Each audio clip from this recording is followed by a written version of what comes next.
et surtout vous faire comprendre qu'encore une fois, quand ça ne marche pas, c'est pas vous le problème. La régularité, encore une fois, c'est la clé et quand on échoue et ben, on retente. La terre continue de tourner, que votre poste ait fonctionné ou non. Bah, je vous fais confiance de toute façon, pour aller et donner le meilleur de vous-même. Je vous remercie pour votre écoute et je vous dis à dans 2 semaines. Des bisous. Je vous remercie beaucoup pour toutes les personnes qui ont écouté, mon podcast sur les ruptures amicales. J'ai l'impression que ça a parlé à pas mal de monde, et du coup, bah, si ça vous a aidé, je suis très, très heureuse. Je sais bien que les ruptures amicales, c'est compliqué. L'amitié, passé un certain âge, c'est compliqué, que ce soit à entretenir, à créer, et cetera. Dans tous les cas, ayez confiance en vous, ne vous prenez pas la tête et surtout, faites attention aux personnes qui vous entourent. Entourez-vous bien. C'est le seul conseil que j'ai à vous redonner en plus à froid après ce podcast. Aujourd'hui, on va pas parler amitié, on va pas parler santé mentale, on va parler d'autre chose car dans mon coin depuis déjà plusieurs mois, je prépare quelque chose en secret, je n'en parlais pas pour ne pas me porter l'œil et je ne vais pas non plus détailler pour ne pas trop me porter l'œil. Mais en gros, en janvier, je me suis payé une formation que je vais suivre toute l'année pour travailler sur les réseaux sociaux. Je vais pas donner l'intitulé exact du métier que je prépare, encore une fois par rapport au problème d'œil, mais en tout cas, ce qui est sûr, c'est que je suis dévouée à travailler sur les réseaux sociaux, gérer des communautés en ligne, à créer des publicités, que ce soit des publicités pour des créateurs, des publicités pour des agences, pour des business en ligne, des business physiques et aussi pour de l'associatif. Donc c'est quelque chose dans lequel je me retrouve beaucoup. Quand j'ai dit à mes copains ce que je faisais, ils m'ont tous dit: «Eh bah, on te voyait tellement là-dedans, c'est un truc de fou». Le turnover après mon ancienne carrière est assez dingue parce que j'aurais jamais pensé me retrouver dans ce milieu-là et au final, force est de constater que les gens autour de moi avaient raison et que je me sens très bien dans ce que je fais actuellement. La formation, elle est complexe, elle est chargée, elle est très, dense, mais j'aime beaucoup et surtout ce qu'il y a de bien, c'est que c'est une formation déjà qui va m'apporter un certificat professionnel. Pour les personnes qui seraient éventuellement, en décision de se réorienter ou bah, de changer complètement de trajectoire au niveau de leur métier ou même juste, ben, d'avoir un step de plus dans leur carrière qui serait en rapport avec les réseaux sociaux, parce que je vais pas parler d'autre chose vu que je ne sais pas. Pensez à chaque fois à vraiment vérifier que les formations que vous suivez vous donnent des certificats, que ce soit des certificats d'acquisition des acquis ou des certificats professionnels. Parce que dans l'idée, il faut pas payer dans le vide pour qu'on vous prodigue juste des conseils à éventuellement répéter plus tard pour vous aussi faire une communauté en ligne, et cetera. Mais ça, on va parler un peu plus, bah, de ma vision au niveau professionnel sur les réseaux sociaux un peu plus tard. Donc dans l'idée, cette formation, je la suis déjà depuis le 5 janvier, donc on est le 21 mars, j'ai presque fini. Là, cette semaine, j'ai pris une semaine de pause parce que le dernier certificat que j'ai complété, comme je vous le dis, était assez riche, assez dense en informations et il faut quand même, ben, prendre en compte le fait que même si je vais beaucoup mieux et que je suis, en tout cas sur le plan physique, sortie de la dépression, mais sur le plan mental, il y a encore des séquelles. Je suis quelqu'un qui est très passionné. Là, actuellement, je suis vraiment, comme je dis, dans quelque chose que j'aime. Sauf que le fait de suivre à la fois une formation, tout en anglais, donc là, c'est vraiment on parle en anglais, les questions sont en anglais, les réponses sont en anglais, les sujets sont en anglais, la rédaction, elle aussi, est en anglais. Forcément, vu que je ne pratiquais pas l'anglais tous les jours, quand bien même, sans me vanter, j'ai un très bon niveau, ben, ça fait un peu plus, chauffer la cocotte là-haut et il faut prendre des pauses. Il était conseillé, au début que, il fallait essayer de prendre, quelques jours de pause entre chaque certificat.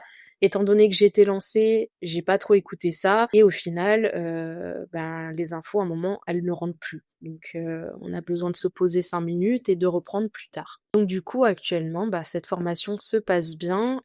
Comme je dis, elle est axée surtout sur la publicité pour celle-ci, parce qu'après, il y en aura 2 autres. Le rapport aux réseaux sociaux, quand on travaille dedans, ça a changé pas mal de choses chez moi, notamment, bah, déjà comment, je vais absorber les informations données dans un post. En fait, maintenant, je pense que j'ai l'œil assez aiguisé pour reconnaître quand on veut faire passer une information pertinente ou quand une personne est là juste, pour essayer de faire du buzz. La deuxième chose aussi, c'est que, bah, déjà pour l'instant, je suis pas certifiée professionnellement, mais je délivre quand même déjà des conseils et j'arrive en consultanat sur certains projets. De bien comprendre pourquoi sur les réseaux sociaux et là je parle aux personnes qui se lancent au niveau professionnel, pourquoi vous voulez être présent sur les réseaux sociaux. C'est ça la question première à se poser quand on commence justement à publier du contenu, à essayer d'être régulier et cetera. Méfiez-vous aussi de tous les conseils à 2 balles qu'on peut vous donner, les analyses à la con sur, Meta et Instagram. La première chose que je peux vous conseiller déjà, c'est de suivre Adam Mosseri,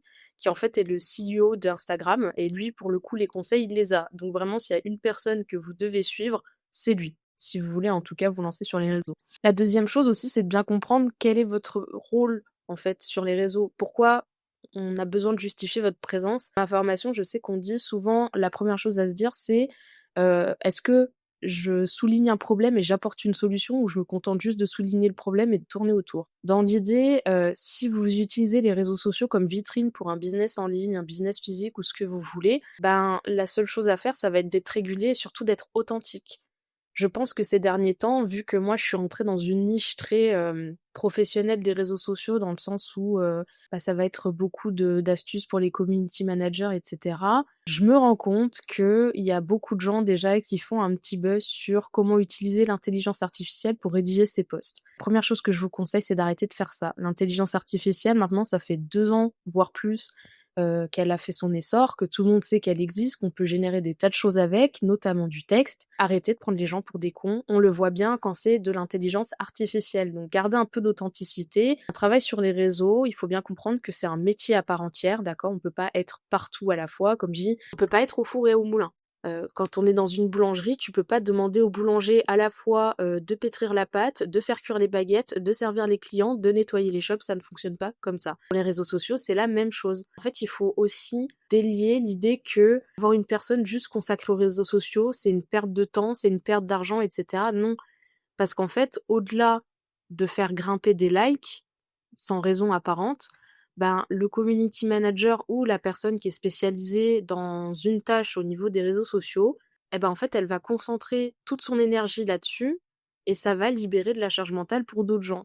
Je prends l'exemple de ma copine Twig, pour qui je fais du montage depuis déjà, je pense 3 bonnes années et parfois, je l'aide en consultana au niveau de ses réseaux sociaux parce que, bah, ma formation, j'ai pas envie qu'elle m'apporte que à moi, mais aussi aux personnes, bah, en qui je crois et en qui j'ai envie, de faire briller. Bah, je me rends compte que depuis que j'ai Twig, bah, elle peut faire beaucoup plus de choses, que ce soit la rédaction de livres, l'ouverture de sa boutique et cetera. Je dis pas que c'est grâce à moi, mais en tout cas, je sais que de mon côté, j'ai pu lui enlever une assez grosse charge mentale pour qu'elle puisse se concentrer sur son activité principale qui est la création de contenu et la création de produits ésotériques.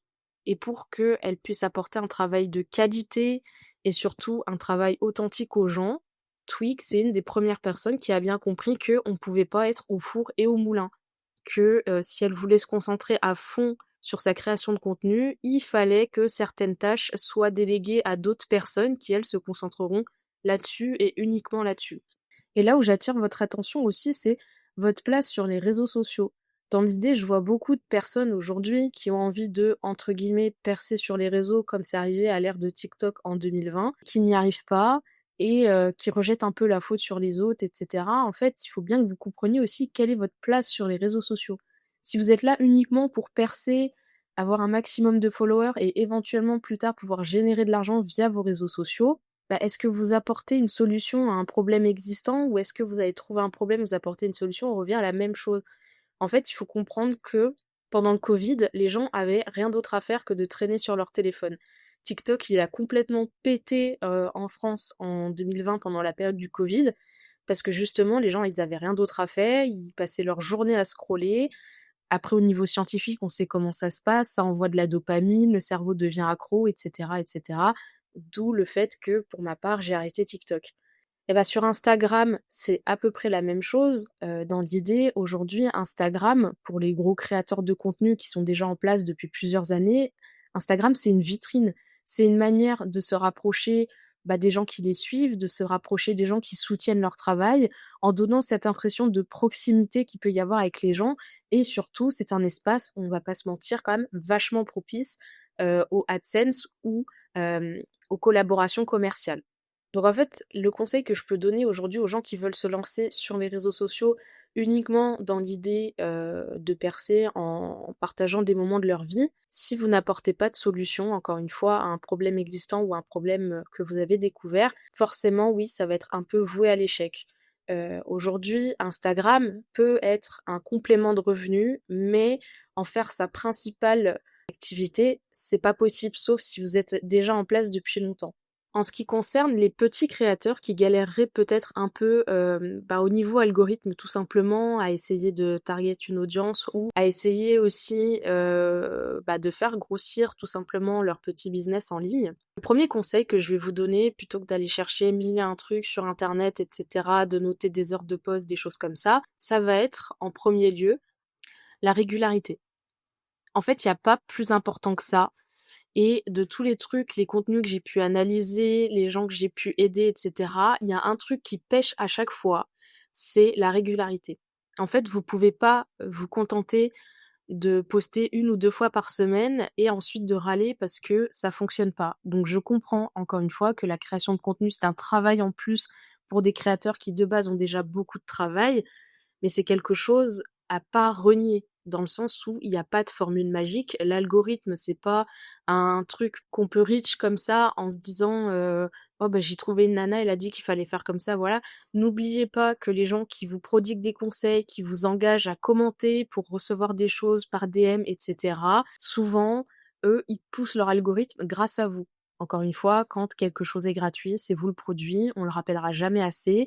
La nana qui te dit commente follow pour que je t'envoie ma formation gratuite sur comment augmenter tes viewers, tes followers, etc. Ça marche très peu. Mais pour elle, en tout cas, ça va fonctionner parce que tout le monde va commenter. Il va y avoir derrière de la communication en DM, ce qu'Instagram aime beaucoup. Et du coup, forcément, elle va se faire du buzz un peu sur votre dos. Ensuite, la deuxième chose, comme je disais tout à l'heure, utilisez trop l'intelligence artificielle, que ce soit pour les vidéos, les images, le traitement de texte, les biographies, tout ça. En fait, il faut arrêter. Si je vous donne un conseil pour les personnes justement qui ont un peu de mal à s'organiser et qui voudraient quand même utiliser l'intelligence artificielle, parce que c'est quelque chose d'intéressant, arrêtez de croire que l'intelligence artificielle va remplacer les humains, va remplacer les artistes, c'est impossible. Il manquera toujours quelque chose à l'intelligence artificielle et elle ne pourra jamais être assez au point pour développer de l'empathie et des sentiments tels que ceux que les artistes peuvent mettre dans leur toile. L'intelligence artificielle, moi je l'utilise au quotidien. C'est quelque chose aussi que personnellement j'étudie beaucoup parce que mine de rien, ça fait un peu partie de mon travail. C'est des outils qui sont mis en place pour faciliter certaines choses et en automatiser d'autres. Et du coup, par exemple, sur ChatGPT, j'ai une conversation qui s'appelle assistant virtuel. Et mon assistant virtuel, souvent, je l'utilise tous les week-ends pour élaborer mon planning de la semaine et comment bien m'organiser, tout en continuant à côté à faire du roller, à faire du pilates, à aller à la piscine, me balader tous les jours. En gros, l'intelligence artificielle, de mon côté, au niveau personnel, elle m'a aidé à trouver un équilibre. Et du coup, pouvoir faire tout ce que je voulais faire sans me sentir surchargée, sans me sortir en retard sur des choses, etc. Du coup, je dois avouer que ChatGPT, je suis assez contente tous les week-ends de lui dire, écoute, j'ai ça à faire, ou à chaque fois que je pense à quelque chose, je le note sur une feuille. Le week-end, je fais en fait un espèce de balançage de cahier de brouillon à ChatGPT. Je lui demande d'ordonner mes idées. Je lui dis, écoute, cette semaine, je suis dans telle période de mon cycle, je sens que je vais être un peu fatiguée. Est-ce que tu peux m'organiser ça de sorte à ce que je sois pas trop claquée, mais que je puisse faire tout ce que j'ai envie cette semaine? Et il me fait mon planning que je répertorie ensuite dans mon agenda. Et à côté, comme ça m'enlève de la charge mentale, de l'organisation pure, de me creuser la tête de comment je peux m'organiser alors que je suis fatiguée. On va pas se mentir, ChatGPT, lui, il détient quand même énormément de pages Google, Wikipédia, tout ce que vous voulez, et même au niveau scientifique sur comment le corps humain peut fonctionner, dans quelle période on est les plus productifs, etc. Et force est de constater que ChatGPT est quand même relativement doué pour m'aider à l'organisation de mon planning. Donc, un des conseils que je peux donner aux jeunes créateurs qui galéreraient un peu à s'organiser, c'est justement d'essayer de balancer vos idées dans ChatGPT et de lui demander, en fonction de votre profil, il faut lui donner un maximum d'informations, bien sûr. En fait, ChatGPT, il faut vraiment voir ça comme une grosse boule de pâte à modeler, et si vous voulez donner du forme, il faudra le malaxer, le modeler pour qu'il obtienne la forme finale que vous désirez. Donc, il va falloir lui donner un maximum d'informations sur vous, vos projets, etc. Et il peut être vachement utile justement pour les jeunes créateurs qui débutent, qui galèrent, qui savent pas trop où aller, qui savent pas trop où chercher. Donc je vous conseille vivement de l'utiliser à des fins plus personnelles en organisation et cetera, que en fait d'automatiser complètement même tout ce qui est post et cetera. Ça gâche complètement et les gens, encore une fois, je vous le dis aujourd'hui, sont beaucoup plus aiguisés au niveau de leur œil vu que l'intelligence artificielle fait partie du quotidien. Les gens le voient bien quand c'est pas vous qui faites vos posts, quand c'est pas vous qui faites vos photos, quand c'est pas vous qui faites vos vidéos. Une des choses aussi que je voulais aborder et auxquelles les jeunes créateurs doivent faire attention aussi, c'est les trends. J'entends bien que les trends, ça peut être sympa à suivre. Des fois, il y a des trucs vachement motivants. Pour ma part, j'en ai fait très peu. J'ai surtout fait celle sur mon compte bien-être, justement, où il fallait se comparer à une couleur, etc. Il y avait un montage très dynamique. Cette trend-là, ça me plaisait parce qu'au niveau du montage, il y avait un petit challenge du fait de devoir bien raccorder tout pour que ça passe, pour que ce soit clair, ce soit net. C'était aussi la première fois que j'utilisais CapCut, donc ça a été un bon exercice. Les trends, moi, personnellement, je les fais pas. Après, mon compte Afterlife, comme vous le voyez, il est pas non plus exponentiel en termes d'abonnés parce que, encore une fois, je ne suis pas régulière. Là, si vous voulez une preuve que la régularité, c'est important, regardez Afterlife, je suis pas régulière. Je fais à peu près 1000 vues par mois, ce qui est entre guillemets très peu, mais en même temps, j'ai pas grand-chose à proposer aux gens qui me suivent pour l'instant, donc c'est relativement normal. J'ai pas énormément de clics, j'ai pas énormément d'interactions avec mon profil et c'est pas quelque chose pour l'instant qui m'angoisse dans le sens où Afterlife, ça me permet aussi de tester des choses que j'étudie pendant ma formation ou que je vois sur internet qui me plaisent bien, etc. Quand on revient à ces fameuses trends, dans l'idée, il faut bien comprendre que souvent, une trend peut aussi correspondre à une niche. Je vous donne l'exemple, en ce moment, on n'a pas arrêté de voir, c'est la trend bref. Et la trend bref, à force, on en a marre. On en a ras-le-bol parce qu'on la voit partout, à toutes les sauces, pour tout et rien. On passe de la meuf qui dit bref, j'ai changé de vie à 30 ans à la meuf qui dit bref, je suis restée coincée dans ma chambre. On a compris. En fait, comprenez bien qu'il y a des trends à suivre en fonction de votre niche. J'entends par exemple que si demain il y a un challenge qui sort sur comment économiser tant d'euros en un an et du coup on fait une première vidéo à un moment T et on revient 365 jours plus tard avec la suite de cette vidéo. Éventuellement, si vous êtes un compte qui est axé plus sur l'organisation financière, les astuces et les tips au niveau financier, ça peut être intéressant pour vous. Par contre, quel est l'intérêt pour une personne qui travaille dans la mode de faire ce challenge-là? En fait, il faut bien comprendre que c'est pas parce qu'il y a la lumière sur une trend ou un challenge que c'est quelque chose forcément à suivre pour choper de l'audience. Parce qu'en fait, vous allez juste choper des gens qui ont rien à voir avec votre contenu, qui ça intéressera même pas. Et au final, ça passe un peu pour un flop dans votre tête, alors que ça reste du contenu. Donc dans l'idée, c'est vraiment plutôt s'intéresser aux trends ou aux challenges en rapport avec votre niche. Et la dernière chose dont je voulais parler, c'est aussi l'utilisation de certains outils. Ça, c'est quelque chose que j'ai remarqué il y a pas longtemps en rentrant vraiment dans le monde, pur, de la création de contenu et du consultanat en stratégie de contenu. C'est, à quel point on peut être mauvais avec les gens qui utilisent certains logiciels. À savoir que, pour ce qui est montage vidéo, retouche photo et cetera, moi je vais être sur la suite Adobe. Ça, c'est quelque chose que j'utilise depuis 3-4 ans et c'est là où je me sens mieux. Demain, si on me remet sur Final Cut Pro, je ne sais plus rien faire. Par contre, si on me met sur, Premiere, là, je suis dans mon élément et du coup, il y a peu, pour la création de contenu aussi, j'ai commencé à utiliser Canva. Et je sais qu'il y a beaucoup de gens qui disent que c'est de la merde parce que vu que Canva fait pas de vectoriel, du coup pour l'export c'est à chier, pour les modifications c'est à chier, etc. Ce que je trouve dur, c'est qu'on donne comme alternative Illustrator et Adobe Express. Alors moi, Adobe Express, c'est aussi un outil que j'utilise énormément, forcément il fait partie de la suite Adobe. Par contre, Illustrator, les gars, va falloir vous accrocher, parce qu'on ne l'utilise pas comme ça. Il faut vraiment se former. Il y a encore une fois des formations payantes et un certain coût dessus parce que derrière, c'est des projets qui grossissent encore plus et surtout, c'est pas à la portée de tout le monde, encore une fois. Canva, on peut faire du contenu gratuit. Moi, personnellement, je l'ai pris en premium parce que, pour le coup, je me rends compte que avec tout ce que je crée pour d'autres créateurs ou même pour moi-même, c'est quand même pas mal de l'avoir pour avoir une totale liberté sur ce que je veux faire. Mais c'est pas parce qu'on fait pas du vectoriel qu'on est des merdes. Encore une fois, Canva, c'est une très bonne alternative. C'est quelque chose qui, pour ma part, vu que j'ai un style bien précis de création de contenu, convient totalement à ce que je fais et surtout, encore une fois, il y a pas besoin d'une très grosse expérience sur Canva. Après forcément, commencez pas à aller copier tous les prompts qui existent sur Canva. L'idée, c'est aussi quand même de faire travailler votre cerveau et de mettre en image ce que vous avez en tête.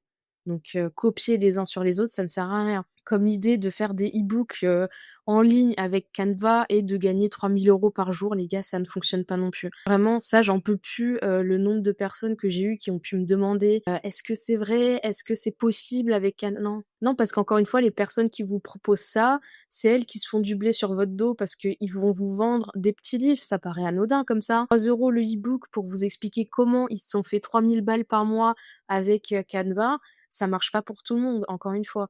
La rançon du succès, si tout le monde pouvait le faire, il y aurait plus de galère et du coup, ça servirait à rien de lire ces e-books-là. Donc non, ça ne fonctionne pas et en fait, la preuve étant, c'est que la personne qui vous propose ce e-book pour vous expliquer comment elle a gagné 3 000 € en vendant des e-books Canva, c'est que vous êtes un de ses clients, tout simplement. Donc voilà, au niveau des réseaux sociaux, globalement, ce que ça fait quand on y travaille et quand on consomme forcément un peu les réseaux sociaux, déjà, c'est que je regarde moins de reels. Ça m'apporte plus autant de dopamine qu'avant. Vu que mon travail est axé sur les réseaux sociaux, quand ma journée de travail est terminée, j'ai envie de tout faire sauf d'aller sur les réseaux sociaux. Donc de ce côté-là, c'est cool. Ça m'a poussée aussi à beaucoup plus faire attention à ce que je publiais. Donc là, je sais mon compte, personnel est complètement fermé. J'ai fait un tri massif de sorte à être capable justement de «contrôler» entre guillemets qui peut voir ce que je fais parce que ça reste mon compte personnel et que vu que j'interviens beaucoup en consultanat et en aide en stratégie de contenu pour certains créateurs, au début, ils m'ont vendu avec mon compte personnel. Je leur en veux pas du tout, j'avais pas forcément mis en avant Afterlife et du coup, je me retrouvais à être un peu target par des gens qui voulaient absolument me suivre en venant des vidéos, des réseaux sociaux, des créateurs que j'aide. Donc ça a été mieux me protéger au niveau vie privée parce que mon but, c'est pas de me mettre en avant, mais plutôt d'aider à faire briller les gens pour qui je travaille. Moi, c'est ça qui me plaît dans la vie, c'est pas d'être en avant, j'ai pas envie que tout le monde me regarde, je préfère être derrière la caméra. La deuxième chose aussi, c'est que je fais un peu plus attention aux réseaux que j'utilise et à ce que je publie. En fait, chaque chose a son importance. Les mots que vous mettez dans une biographie, comment vous mettez en image vos posts, ce que vous mettez sur vos posts, etc. Chaque outil est utile en fait sur Instagram. Absolument tous les outils qu'on vous propose sont utiles et ils sont là pour une bonne raison.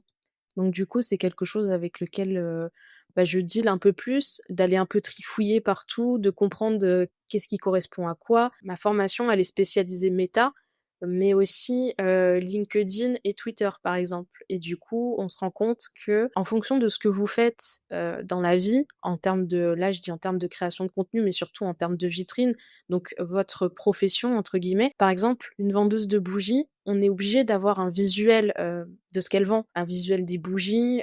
Bon, bien sûr, encore aujourd'hui, on n'a pas du tout l'occasion de pouvoir sentir aussi. Mais pour une vendeuse de bougies, ça va être beaucoup plus intéressant d'être sur Instagram et sur Pinterest, donc une vitrine plus visuelle, que d'être sur LinkedIn ou sur Twitter.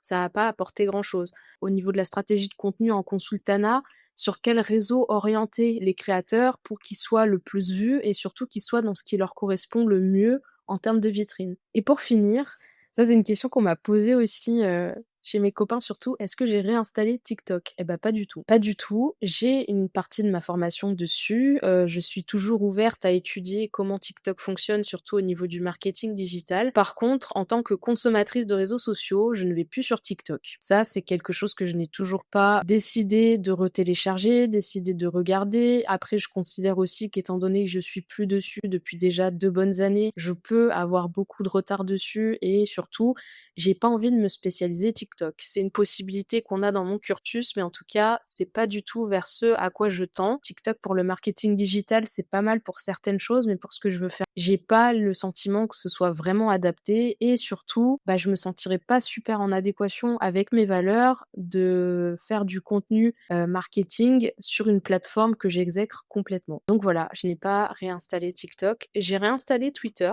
mais du coup, plus pour suivre la communauté, marketing digital et la communauté intelligence artificielle. Je publie très peu sur Twitter, j'y vais de temps en temps. Je suis sur LinkedIn, c'est le réseau que j'aime, pour du coup un peu, trier au niveau professionnel tout ce que j'ai fait. Mentalement, ça m'a beaucoup aidée parce que ça m'a permis d'avoir une vue overall, en fait, de tout ce que j'ai fait, en termes de carrière, de toutes les compétences que j'ai et cetera. Après, poster sur LinkedIn, très peu parce qu'encore une fois, je pense que sur LinkedIn, il y a des gens qui en font, entre guillemets «leur vitrine» et moi, dans mon cas, pour l'instant, j'ai pas encore besoin de vitrine dans le sens où je suis pas encore en activité, mais peut-être plus tard. Après, à voir quel type de contenu je ferai, mais LinkedIn, je trouve que c'est un réseau social très intéressant pour peu qu'on soit justement, dans une niche faite pour avoir LinkedIn en vitrine. Donc voilà, j'espère que même si j'en dis pas trop, vous comprenez, l'œil et cetera, voilà, on se protège, et machin et que surtout, ben, pour les petits créateurs qui écoutent Laughing Soul Chronicle, ça aura pu aussi vous aider un peu à vous aiguiller